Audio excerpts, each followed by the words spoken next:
बसस्थानकात अचानक जोरजोरात ओरडू लागली तरुणी. पांढऱ्या शर्टवर अक्षरशः असं गलिच्छ प्रकार. क्षणात सगळ्यांचं लक्ष तिकडे वेधलं गेलं. लोक थबकले, कोणी घाबरलं, कोणी गोंधळून गेलं, तर काहींना क्षणभर कळेनासं झालं नेमकं घडतंय तरी काय. दुपारची वेळ, बसस्थानकात नेहमीसारखीच गडबड. कोणी बसची वाट पाहत होतं, कोणी कॉलेजला जाण्यासाठी उभं होतं, कोणी घरी परतण्यासाठी थांबलं होतं. आणि त्याच गर्दीत एका कोपऱ्यात शांतपणे बसलेले दोन तरुण. कोणताही गोंगाट नाही, कोणताही वाद नाही, फक्त साध्या गप्पा.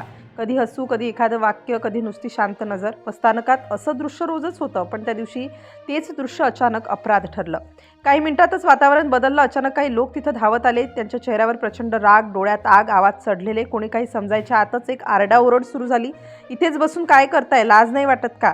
आजूबाजूचे लोक फक्त बघत राहिले. कोणी विचारलं नाही काय झालं, का ओरडता. आणि पुढच्याच क्षणी पहिला हात उगारला गेला.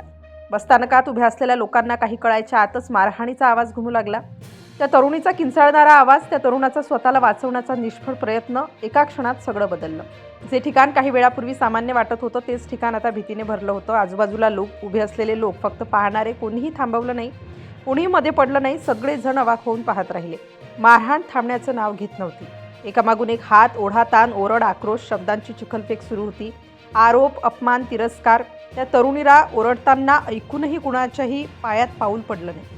कुणी तिला वाचवण्याचा प्रयत्न केला नाही. काही जणांनी मोबाईल काढले, व्हिडिओ सुरू झाले. क्षणातच ते दृश्य कॅमेऱ्यात कैद झालं. कोणी थांबवण्यासाठी नाही, तर फक्त रेकॉर्ड करण्यासाठी. मारहाण इतकी बेदम होती की आजूबाजूला उभ्या असलेल्या काही लोकांनी तोंड फिरवलं. काहींची नजर खाली, काहींनी नजर खाली घातली, तर काहींनी नुसताच श्वास रोखून धरला. काही वेळानं त्या तरुणीला अक्षरशः ओढत नेण्यात आलं. तिचा आवाज हळूहळू दूर जात होता. बसस्थानकात तो आवाज विरत गेला, पण लोकांच्या कानात घुमत राहिला. ती दोघं कोण होते? अचानक एवढा राग का?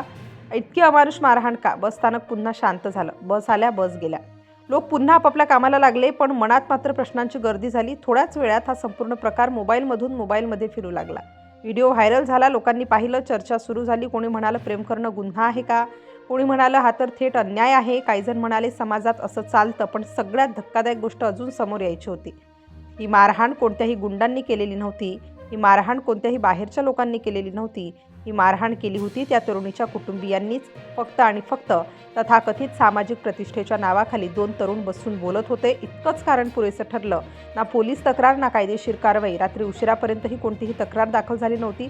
सगळं घडून गेलं, पण प्रश्न मात्र उरलेच. आजही बसस्थानकात बसलेली एखादी मुलगी आणि एखादा तरुण लोकांच्या नजरेत संशयास्पद ठरतात. आजही प्रेमाला परवानगी नाही, पण मारहाणीला मौनाची साथ मिळते. प्रेम अजूनही समाजासाठी अपराधच आहे का? हा प्रश्न आजही अनुत्तरितच आहे.